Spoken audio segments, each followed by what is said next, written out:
5월달 가정의 달을 맞이하여서 저는 축복의 가정이라는 시리즈로 5월 한 달 설교를 하려고 합니다. 여러분의 가정이 정말 축복의 가정이 되기를 주님의 이름으로 축원합니다. 축원합니다.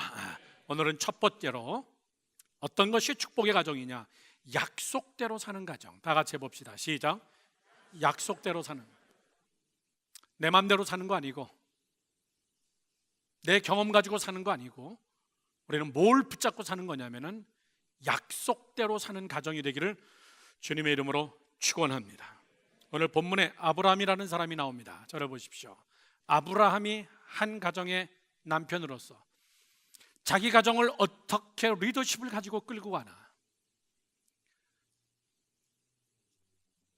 아브라함이 본토 친척 아비집을 떠나 하나님이 지시한 땅으로 가는데, 그 가는 과정 속에서 아브라함이라는 그 인물보다 더 중요한 것은 한 가정의 가장으로서 어떻게 내 가정을 리더하면서 끌고 가느냐. 여러분, 부모들에게 달린 겁니다.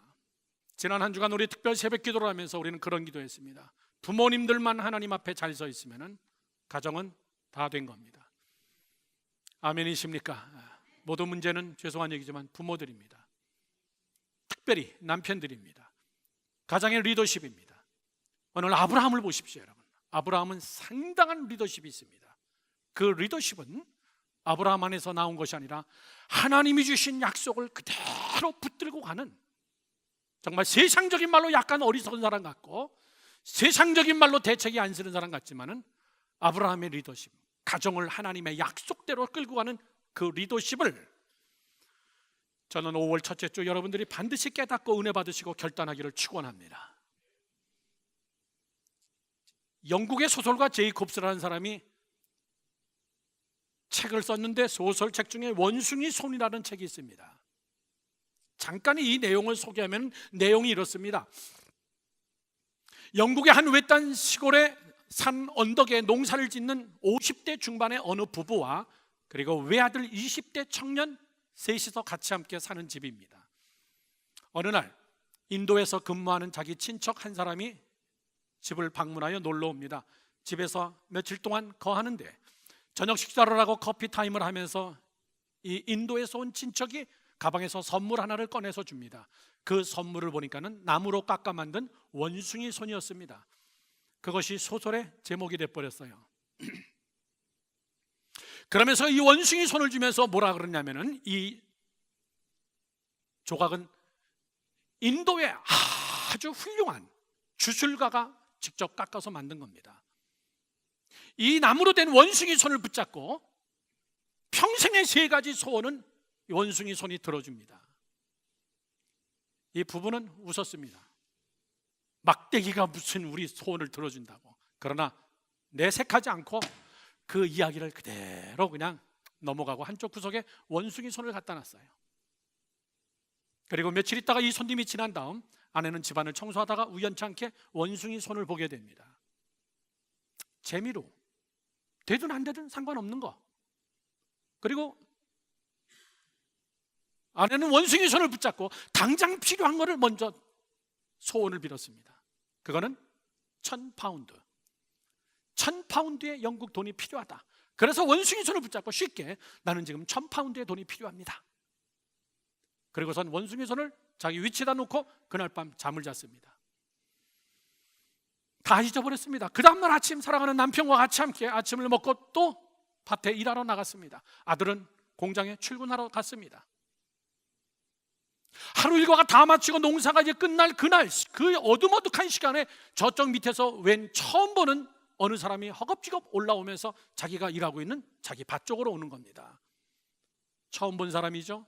무슨 일인가 했더니 얼굴이 비통한 얼굴로 이렇게 얘기합니다. 죄송합니다. 당신의 아들이 오늘 공장에서 일을 하다가 기계에 찧어가지고 기계에 낑겨서 그냥 너무나 비참하게 죽었습니다. 빨리 병원을 같이 함께 갑시다. 그렇게 하고 자동차를 타고선 병원을 갔습니다. 병원을 갔지만 너무나 비참하게 죽어서 시체를 보여주질 않습니다. 그 옆에 웬 젊은 아주 준수한 어느 한 남자가 오더니, 제가 이 회사의 사장입니다. 이 모든 책임은 제가 지겠습니다. 그러면서 일단 급한 대로 장례 비용입니다. 그러면서 봉투 하나를 주는데 그 봉투를 열어보니까 1,000파운드입니다.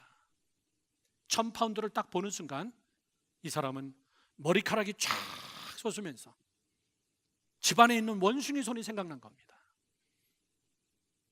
1,000파운드가 내 손에 들어오긴 들어왔구나. 과연 원숭이가 진짜 능력 있는 거냐, 아니면 내가 쓰잘데없는 것을 구한 거냐. 거기서 1,000파운드를 보면서 비통해하는 겁니다. 장례식 다 마치고 집에 와서 이 아내는 원숭이 손을 바라보면서 2번 더 남았다 그렇게 하고 다시 한번 원숭이 손을 붙잡고 나는 소원을 빌 거다. 아들이 살아서 돌아오게 해라. 아들이 살아서 돌아오게 해라. 아들 잃은 슬픔 때문에 굉장히 가슴 아파하는 이 여인은 자기 남편에게 얘기합니다. 다시 원숭이 손을 붙잡고 하자. 남편은 극구 말립니다. 설령 아들이 살아서 돌아온다 그래도 기계에 찧어가지고 완전 불구장애자가 됐을 텐데 그 아들이 살아서 돌아오면 어떡하려고 그러느냐. 남편은 절대 하지 말라 그럽니다. 그런데 이 여인은 아들을 잃은 슬픔 때문에 정신을 못 차리고 원숭이 손을 붙잡고 소원을 빕니다. 아들을 살려내라. 아들이 다시 살아서 돌아오게 해라. 그날 밤이 굉장히 비바람이 막 몰아치는 겁니다. 그런데 창문 사이로 그 소원을 빈 그 순간 언덕 밑에서 웬 젊은 청년이, 20대 젊은 청년이 집을 향하여 걸어오고 있는 겁니다. 소름이 끼쳤어요. 소름이 끼쳤습니다. 둘이서 소파에 가서 앉아가지고 막 소름이 끼칠 정도로 정말 내 아들이 살아서 돌아오는 거냐? 그랬으면 정말 좋겠다. 근데 만약에 장애고 불구고 알아보지 못한 얼굴이면 어떡하지? 근데 밖에서 막 노크 소리가 들립니다. 열어줘야 되는 건가? 그 공포 속에 남편은 결정합니다. 아니다, 이건 잘못된 소원이다. 그리고서 남편은 뛰어가서 그 원숭이 손을 붙잡고 다시 3번째 소원을 얘기합니다. 저 젊은 청년이 사라지게 해주세요. 저 젊은 청년이 없어지게 해주세요. 이건 다 같이 함께 비극입니다. 그렇게 하고 문을 열고 나가봤더니 그 젊은 청년이 사라졌어요. 보았더니 비바람이 너무나 쳐가지고 문이 막 덜렁덜렁대는 노크하는 소리였습니다. 그게 소설이에요. 웃긴 이야기죠. 그런데 제이스 콥스라는 사람은 무슨 이야기를 하고 싶으냐면은 현대인들을 이야기하고 싶은 거예요. 우리의 이야기를 이야기하고 싶은 겁니다.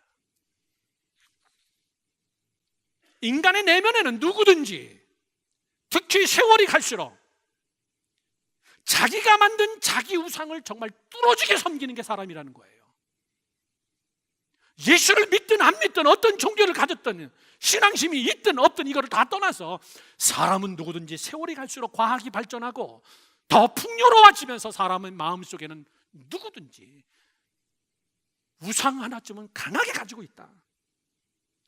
그 우상의 이름은 자기의식입니다. 자기의식. 자기가 만든 자기의 꿈, 내가 만든 나의 비전, 내가 이루고 싶은 거, 내가 되고 싶은 거, 내가 꼭 성취하고 싶은 거, 그것이 내 안에서 우상으로 자리 잡았어요. 그리고 거기에 자기의 욕심을 집어넣고, 그리고 심지어 거기에 자기의 믿음을 집어넣고 자기의 체면까지 걸어서, 내가 나한테 체면을 걸어서 이것이 성취될 줄로 믿으면서 자기 체면. 여러분, 원숭이가 정말 그걸 다 이루어줬을까요? 정말 원숭이가 그 아들을 잡아먹고 1,000불을 줬을까? 1,000파운드를? 정말 그 청년이 자기의 아들이었을까요? 문 열고 나가봤더니 덜컹대는 바람소리가 노크 소리로 들린 것, 이것은 뭘까요? 제이스 콥슨이라는 사람이 얘기하고 싶은 것은 뭐냐면 다 자기 체면이다, 그 얘기예요. 다 자기 체면이다. 여러분, 여기 아주 굉장히 시리어스한 이야기가 있습니다. 자기 체면과 진짜 믿음의 차이가 뭐냐, 그 얘기예요. 오늘은 제가 여러분께 서론을 좀 길게 얘기하지만 서론이 해답입니다.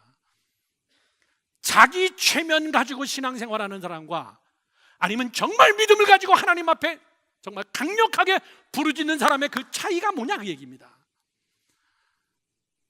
기도해도요, 자기 체면으로 기도하는 사람이 있어요. 자기가 자기한테 체면을 걸어서 마치 깊은 영적인 세계에 들어간 것 같으나 사실은 영성이 아니에요. 자기 체면일 뿐입니다.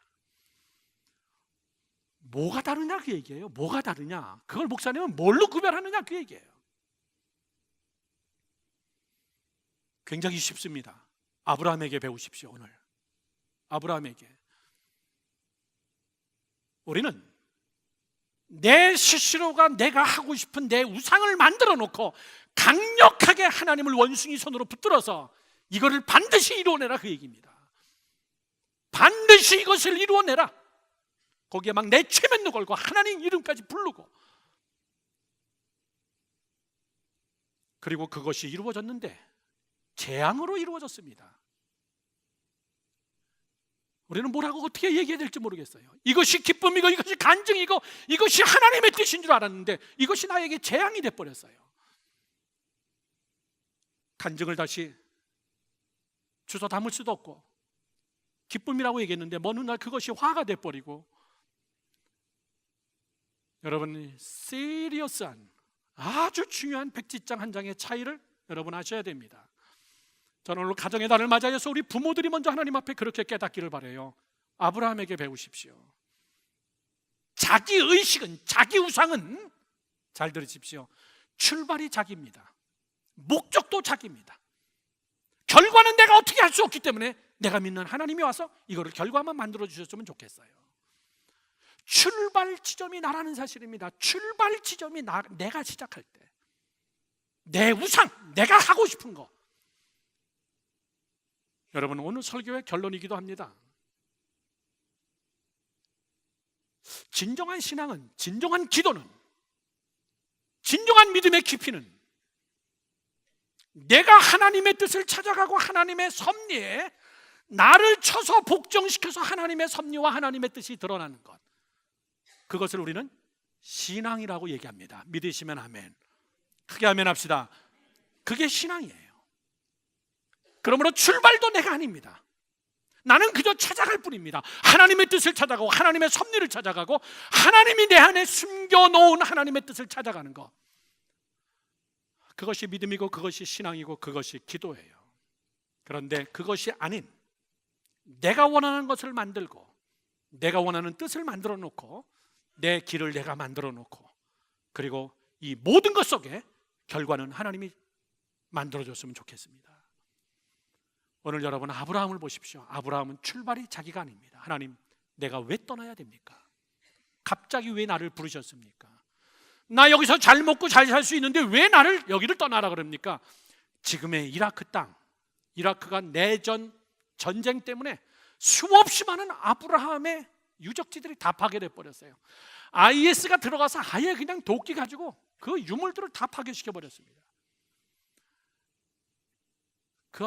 이라크 땅에서 이스라엘까지 걸어서 가보지도 않은 땅, 낯선 땅, 아는 사람 한 사람도 없는 땅, 어떻게 살아야 될지 방법도 생각 안 나는 땅, 그게 아브라함의 시작이에요.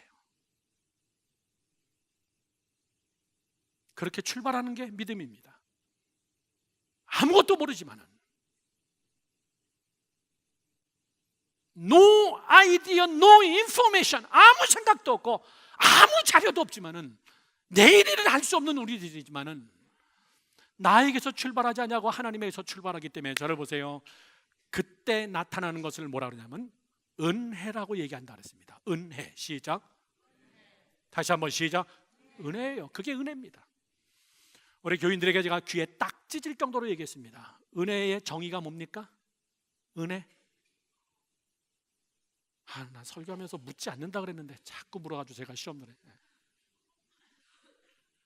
은혜가 뭐라고요? 은혜를 정의하면 원인 없는 결과, 그게 은혜예요. 다 같이 시작. 원인 없는 결과. 원인을 알면, 원인이 나한테 있으면 그건 은혜가 아닙니다. 그거는 과학적인 증명이에요. 원인 없는 결과. 왜 이게 생겼을까? 왜 이것이 이루어졌을까? 왜 내가 지금 여기에 서 있지? 아니 내가 어떻게 여기까지 왔지? 그때를 우리는 은혜라 그럽니다. 그러나 은혜가 없을 때는 뭐가 있냐면, 내가 정말 죽기 살기 살았어. 나 안 먹고 안 쓰고 안 입고 나 여기까지 왔어. 하나님의 은혜야. 그건 하나님의 은혜가 아닙니다. 자기가 한 겁니다. 원숭이 손을 붙잡고 내가 이뤘다는 거예요. 여러분 너무나 너무나 알려고 그러지 마세요. 다쳐요. 너무나 다 알려고 그러지 마세요. 원인을 분석하려고 그러지 마세요. 그 원인 때문에 정말 그 사람이 힘들어요. 보면 정말 하나님이 방해받고 있습니다. 쟤는 자꾸 기도만 하면 자꾸 원인을 가르쳐달래. 은혜가 없어요. 그냥 나는 너에게 그냥 원인 없는 결과, 너는 그냥 떠나라 그 얘기예요. 내가 너에게 축복을 해줄 거다. 내 계획, 내 비전, 내 뜻, 내가 이것을 너희를 통해서 내가 이루고자 하는 것이다. 뭐 그렇게 하려고 그러느냐? 나는 은혜로 너를 다스리기를 원해. 너는 자꾸 논리적인 것 가지고 나를 이용하려고 하지만은, 여러분, 저는 여러분의 가정이 지지난주 설교처럼 강건한 자가 뭐라 그랬죠? 고린도서 후서 13장 13절. 이제는 우리 주 예수 그리스도의 은혜와 하나님 아버지의 무한하신 사랑과 성령의 교통하심이 너희에게 있을지어다. 삼위일체 하나님의 은혜, 우리 그걸로 사는 자예요. 저도 미국에 온 지 24년째가 넘어갑니다. 35살의 나이에 저희 아들 찬민이 데리고 3살 박이 저희 아들 전도사를 데리고 왔는데 깜깜합니다. 아는 사람 아무도 없습니다. 친척도 아무도 없습니다. 와이프와 3달 박이 저희 아들밖에 없습니다. 와보지도 않았던 땅입니다. 그런데 24년이 지난 지금 보니까요, 하나님의 은혜입니다. 돌아다 보니까 하나님의 은혜였습니다. 저는 여러분들의 가정이 이런 은혜 속에 거하기를 주님의 이름으로 축원합니다. 아브라함에게서 배우세요. 아브라함에게서 배우십시오. 아브라함의 가정을 끌고 가는 리더십, 내 자녀, 사랑하는 아내, 남편과 같이 함께 일생에 한 번밖에 없는 여러분, 우리의 인생 속에 저는 여러분들의 가정이 축복의 가정이 되기를 주님의 이름으로 축원합니다.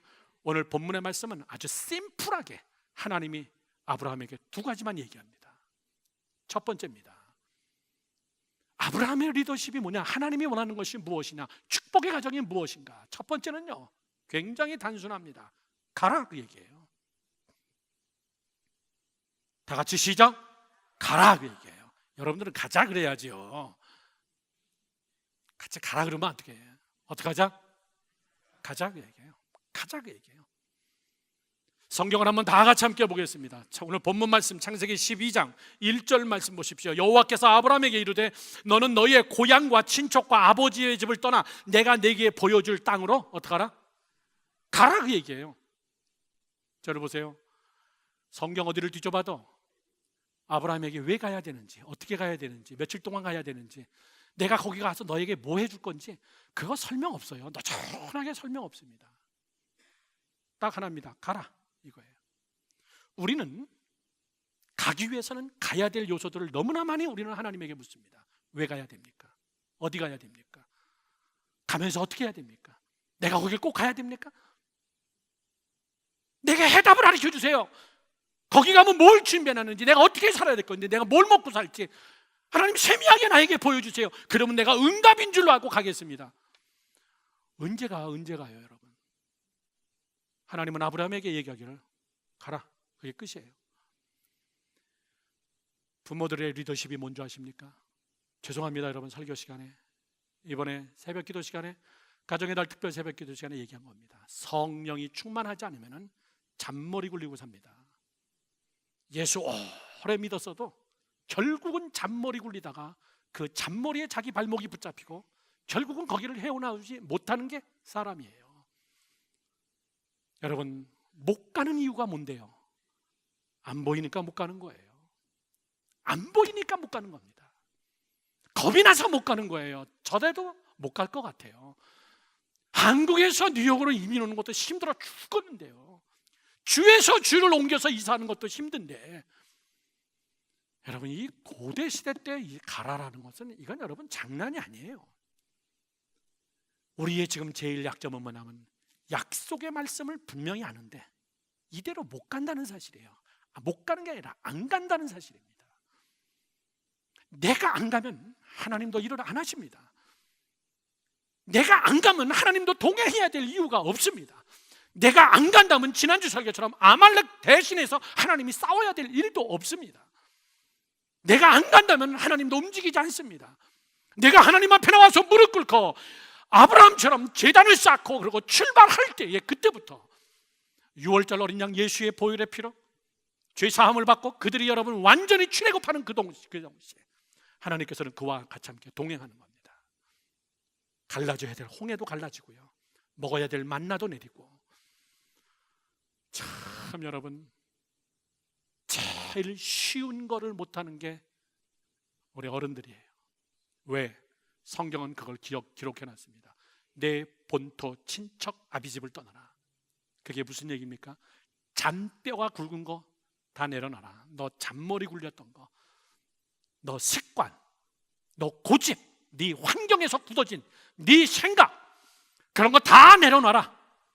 왜? 본토 친척 아비집, 거기서는 일이 안 돼요. 거기서는 방해가 너무나 많습니다. 사랑하는 성도 여러분들, 내 생각 때문에 출발을 못하는 거예요.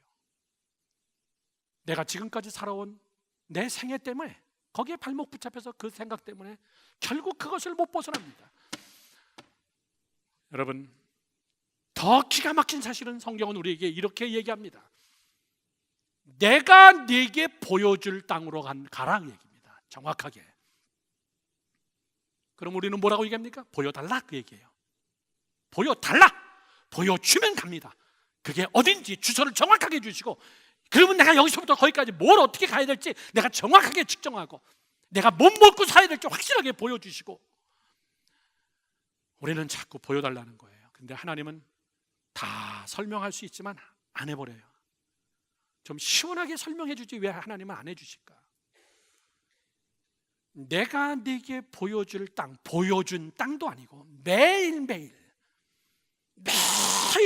내가 가야 될 만큼 내가 보여주고, 매일매일 내가 너와 동행하여 줄 테니까 내 가족과 내 비전과 내 꿈과 그것 이상의 하나님의 섭리와 하나님의 뜻 너는 못 본다는 거예요. 여러분 못 봐요. 여러분 하나님의 뜻 못 봅니다. 하나님의 엄청난 위대한 섭리는 여러분 못 봅니다. 저는 음악하라면 자신 있는 사람이에요. 전 여기 와서 24년 만에 이렇게 단독 목회할 줄도 몰랐어요. 제가 설교 시간마다 얘기합니다. 그냥 모든 게 다 어메이징합니다. 내가 이걸 하고 있다는 것 자체도 여러분 어메이징하고요. 내일 한국, 인도네시아, 네팔 세 개 나라 가서 집회하면서 그 나라 선교사님들하고 회의하면서 어메이징합니다. 우리 미국의 반대쪽에 있는 나라, 그 나라를 우리가 왜 도와야 되고 내가 왜 거기 가서 부흥회를 해야 되고, 저는 그런 거 생각해보지도 않았습니다. 그냥 그 자리에 왔어요. 여기까지 왔어요. 오다 보니까 여기까지 왔어요. 내일 또 그 일을 해야 되는 것이고, 이게 하나님의 법칙입니다. 하나님이 말씀하시기를 내가 네게 보여줄 테니까 안 보여도 가라 그 얘기입니다. 믿으시면 아멘. 납득이 안 돼도 여러분 걸어가세요. 아멘이십니까? 납득이 안 되면 안 될수록 더 하나님 앞에 나와서 기도하세요. 하나님, 내일 일을 내가 어떻게 할 수 있습니까? 하나님, 내 자식을 내가 어떻게 책임지겠습니까? 하나님, 정말 행복한 결혼을 했지만은 정말 죽을 때까지 이 가정이 행복할지 여러분 누가 알겠습니까? 아무도 몰라요. 내 안에 하나님이 심어놓은 섭리와 하나님의 뜻은 하나님만이 알고 계세요. 걱정하지 말라는 겁니다. 어떤 사람이 글을 썼는데 내일 신문이라는 것이 나왔습니다. 내일 신문. 오늘 보는 내일 신문. 내일 무슨 일이 있을지 그 신문 기사에 다 나왔어요. 그 신문은 엄청나게 잘 팔릴 겁니다. 내일 신문. 여러분 신문 딱 보면 어디부터 보겠습니까? 그런 신문 나오면 복권하고 증권부터 보세요. 복권하고 증권부터 딱 봐가지고 어디가 올라가는 주가 다 갖다 그냥 사버리는 거예요. 내일 신문에 딱 복권의 번호가 나오면은 복권하고 증권 어느 회사께 올라가나만 보세요. 그런데 그 내일 신문이 어느 날 여러분들이 내일 죽는다고 써 있어 보세요. 내일 신문에 여러분들이 병원 가서 수술했는데 3개월 못 산다고, 암 진단 받았다고 그 신문에 써 있다고 보세요. 뉴욕 열방교회 안혜곤 목사 내일 병원에 가는데 3개월 후에 죽는다더라. 나 그 기사 딱 보면요, 오늘 죽을 것 같아요. 미리 다 죽어버릴 것 같아. 여러분, 내일 신문 없는 게 얼마나 감사한데요. 그래서 찬송가 작사자는 그렇게 얘기하는 겁니다. 이 눈에 아무 증거 아니 보이고, 이 눈에 아무 증거 아니 보여도 어떻게 해요? 하나님의 약속이 해서리라. 그 다음은요, 가라고 얘기해요. 걸어가세요. 어떻게 걸어가요? 믿음 가지고. 이 귀에 아무 소리 아니 들려도 하나님의 약속 위에 서서 아브라함같이, 하나님의 은혜로 있을 데 없는 자 왜 구속하여 줬는지 나는 알 수 없습니다. 몰라요. 왜 하나님이 나를 예수 믿게 했는지, 왜 하나님이 나를 열방교회, 왜 하나님이 우리 교회를 통하여서 지구 반대편에 있는 나라, 우리 지지난달에 갔다 왔던 아프리카, 케냐, 탄자니아, 왜 하나님, IT, 수도 없이 많은 나라, 인도네시아 세우는 교회들, 하나님, 우리 얼마 안 되는 인원이지만 올 연초에 여러분에게 설교했듯이 내 지경이 넓혀지리라. 아멘이십니까? 어떻게 넓혀질 건데요? 묻지 마요. 몰라. 저도 올해 스케줄 몰라요. 올해 스케줄이 1월 달에 그냥 다 짜여버린 겁니다. 아프리카 갔다 오자마자 네팔, 인도 선교사님들 부흥회 그거 갔다 오자마자 잡혀 있었던 인도네시아, 다시 네팔 또 선교지. 어저께는 또 전화 와서 11월 달에 인도 선교사님들 전체 연합회 부흥성회를 목사님 오셔서 꼭 해줬으면 좋겠습니다. 그래서 끝났습니다. 올해 해외 스케줄 끝났습니다. 미안합니다. 여러분, 우리는 모르는 거예요. 제가 정말 싫어했던 찬송 중에 하나가 그 찬송이었습니다. 매일매일 한 걸음 한 걸음, 어떻게 해요? 주 예수와 함께. 언제 한 걸음씩 걸어요? 주 예수와 같이 걸으면 날개 달고 날아가야지. 언제 주 예수와 같이 한 걸음 한 걸음 걸어가지고 언제 세상을 이겨요? 주 예수가 나와 함께 한다면 남이 한 발짝 걸을 때 우리는 여러분 벌써 한 10마일쯤 가 있어야 되고, 이것이 우리의 믿음이고 이것이 간증이라고 생각했는데 그렇지 않습니다. 우리도 세상 사람과 같이 똑같은 진도 가지고 우리가 한 걸음 한 걸음 걸어가지만은 그 안에서 중요한 사실은 우리는 해답을 하나님이 보여주신다는 사실입니다. 해답을 가지고 여러분 길을 걸어가면요 쉬워요. 그래서 하나님은 아브라함에게 요구합니다. 가라. 그 땅은 저를 보십시오. 가나안 땅입니다. 축복의 땅입니다. 젖과 꿀이 끓이는 땅입니다. 하나님의 강권적인 하나님의 나라고, 하나님의 지키심이 있고, 하나님이 싸워주시는 나라고, 하나님이 보호해 주시는 나라, 그 땅을 향해서 가라는 거예요. 그 땅은 낯선 땅이고, 그 땅은 여러분 아는 사람이 없고, 어디서부터 시작해야 될지 아무것도 모르는 땅입니다. 저는 여러분들이 그런 믿음, 그런 배짱, 그런 부모, 내 남편, 아내, 내 자식들을 데리고 그렇게 과감하게 걸어가는 여러분 되기를 주님의 이름으로 축원합니다. 그것이 약속을 붙잡고 가는, 오직 은혜로만 사는 아브라함의 그런 리더십을 배우세요. 두 번째입니다. 두 번째는 굉장히 더 재미난 말이 나옵니다. 될지라 이렇게 써 있습니다. 다 같이 시작. 될지라 얘기해요. 될지라. 이 말이 무슨 말입니까? 다 같이 함께 2절 말씀 보겠습니다. 창세기 12장 2절. 내가 너로 큰 민족을 이루고 내게 복을 주어 내 이름을 창대하게 하리니, 그 다음 시작. 너는 복이 될지라 그 얘기해요. 여러분, 저 말은요 국문학적으로 맞지 않는 얘기입니다. 나는 네가 복 받았으면 좋겠다 이런 말은 됩니다. 나는 내 안에 복이 풍성하게 찾아왔으면 좋겠다 되는 겁니다. 그런데 너는 복이 될지라, 너는 복이 될지라, 이게 무슨 말이에요? 너는 복이 될지라. 이 말의 여러분 오리지널 이야기가 뭐예요? 네가 가면은, 아브라함아, 네가 가서 내 안에 내가 심어놓은, 너는 볼 수 없고 너는 생각지도 못했던 내 계획들이 있는데, 네가 가면은 너 자체가 복이 된다. 너는 복이 된다. 너는 복이 될지라. 될지라가 뭐예요? 일방적 선포예요. 저런 말을 쓸 수 있는 분은 지구상에서 하나님 한 분밖에 없습니다. 복이 될지라 선포해요. 그러면 그 사람 복의 사람이 되는 겁니다.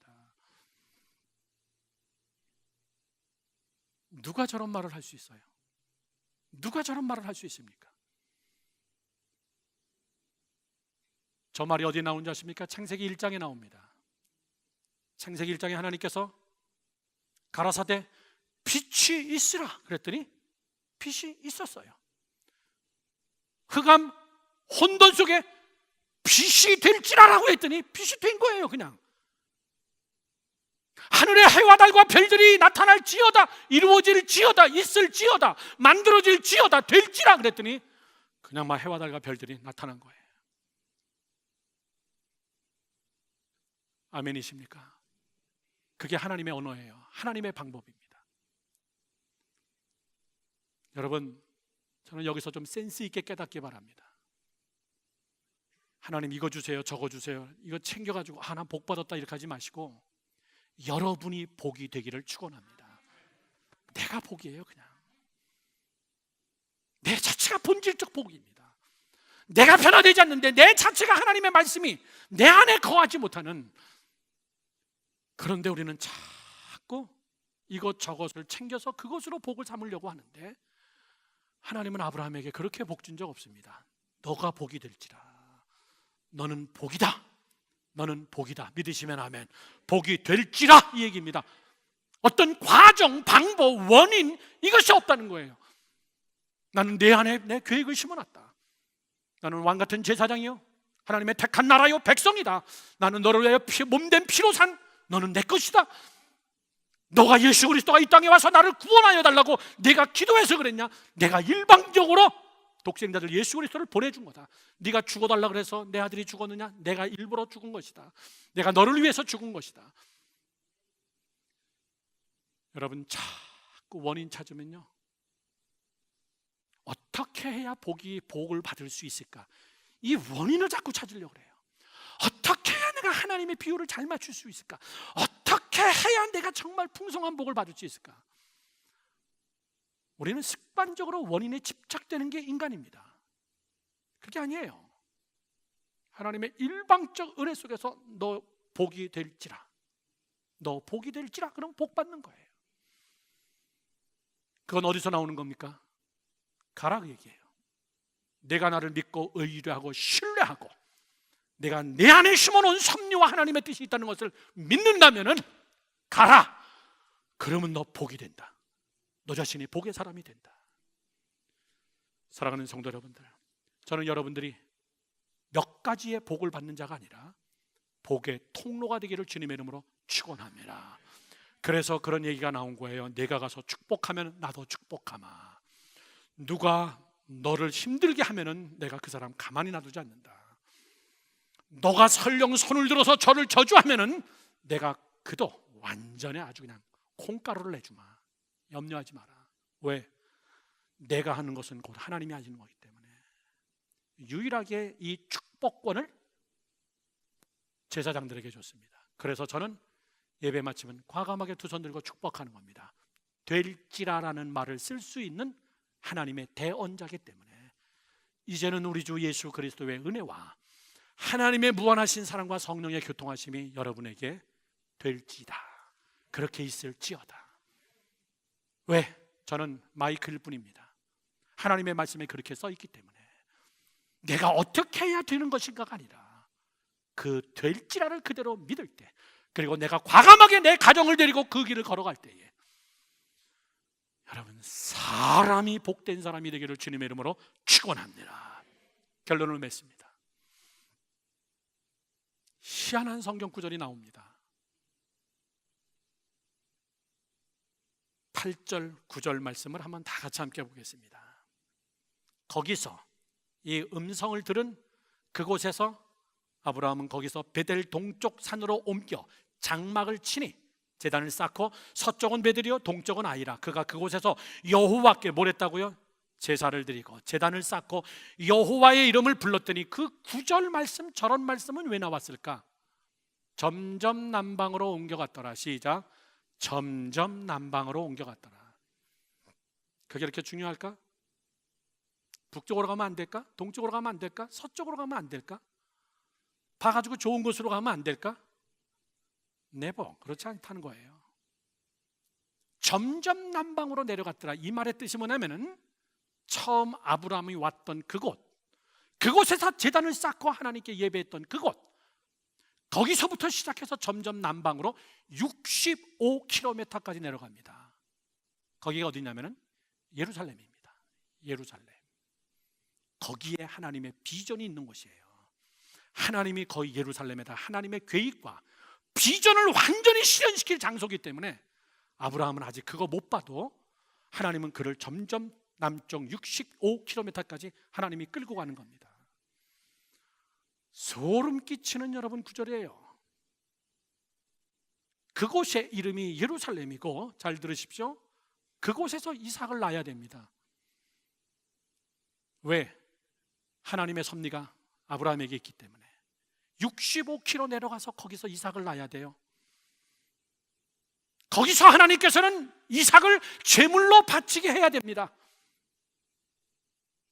그 남방 거기서 먼 훗날 거기는 예루살렘은 이스라엘의 수도가 되고, 거기다가 하나님은 인류 최초의 성전을 짓습니다.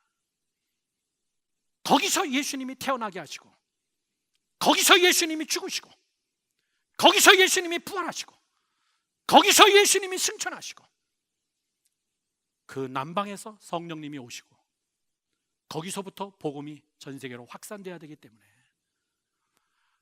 아브라함이 죽은 다음에 수천 년이 지난 거기 하나님의 계획이 있고 하나님의 비전이 있고 하나님의 뜻이 있는 그곳으로 하나님은 저 멀리 있는 하란 땅,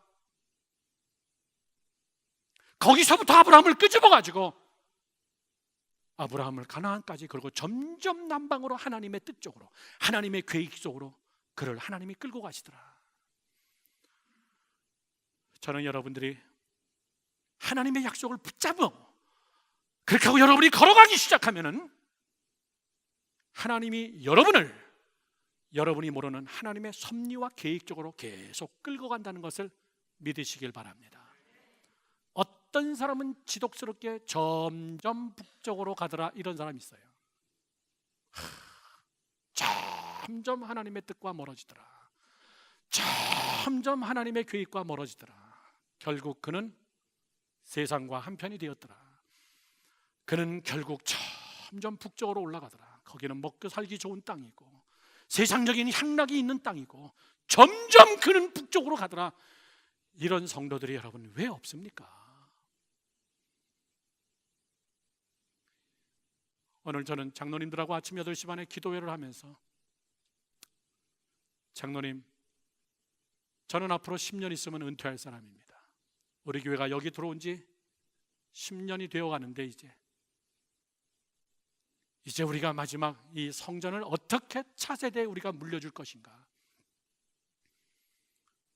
우리 점점 하나님의 뜻, 하나님의 계획, 하나님의 행하실 일들, 우리가 물러갈 때 우리는 어떻게 해야 됩니까? 우리가 이 모든 성전을 위탁하고 우리가 이곳을 떠날 때 우리가 어떻게 해야 됩니까? 장로님들하고 오늘 잠깐 이야기를 하면서 우리가 그 준비를 해야 됩니다. 제가 은퇴할 때 여기 있는 장로님들의 4분의 3은 다 은퇴하셔야 됩니다. 열방교회가 점점 남방으로 내려가더라. 이런 역사를 써내려가기를 축원합니다. 열방교회가 점점 북쪽으로 가더니만 결국 문 닫았대더라. 점점 세속화되더니만 열방교회가 문 닫았대더라. 지지난 주일 날 붕에 갔다 온 교회입니다. 거기도 UMC예요. 정말 예쁜 교회예요. 그런데 UMC 문 닫는 교회가 한두 교회가 아닙니다. 예전에는 이 교회와 이 교회가 합쳤는데 요즘은 이 교회 가지고 한꺼번에 합칩니다. 그 교회도 문 닫기 일보 직전 결국 한인교회가 그 교회를 인수하지 못하고 한인교회 보고 나가라는 거예요. 너희들도 우리가 팔 테니까. 제가 말씀드렸죠. 그 교회에서 부흥회를 하면서 정말 한인들 여기서 쫓겨나갈 것인가, 이 교회를 매입할 것인가, 점점 남방으로 내려가는 사람이 있고 점점 북방으로 가는 사람이 있습니다. 여러분들의 가정의 리더십을 가지고 내 자녀들과 어디로 가냐 그 얘기입니다. 살아가면 살아갈수록 하나님의 뜻이 드러나는 것, 세월이 가면 갈수록 우리가 늙어가면 늙어갈수록 우리의 육신은 쇠하나 하나님의 뜻은 드러나고 하나님의 섭리가 드러나고 하나님이 이것 때문에 뉴욕 보냈구나, 하나님이 이것 때문에 우리를 이민 삶을 시키셔온 거구나, 이것 때문에 내가 힘들었지만 여기까지 왔구나, 이게 우리 가정을 향한, 우리 자녀들을 향한 하나님의 계획이구나. 여러분 얼마나 멋있어요. 그 남쪽 예루살렘에서 전 세계의 영적 구심점, 성경의 포커스가 있는 예루살렘, 그쪽을 향해서 여러분 역사를 만들어가는 아브라함, 이게 여러분 우리 부모들의 숙제가 되기를 주님의 이름으로 축원합니다. 부모님들이요, 하나님의 계획이 드러나는 가정이 되기를 주님의 이름으로 축원합니다. 아브라함에게서 배우십시오. 우리는 은혜로 사는 자들입니다. 여러분 말씀을 붙잡고 약속을 붙잡고 과감하게 하나님을 향하여, 계획을 향하여 달려가는 여러분, 하나님이 여러분을 너는 복이 될지라, 그것이 여러분의 간증이 되기를 축원합니다. 축원합니다. 기도하겠습니다.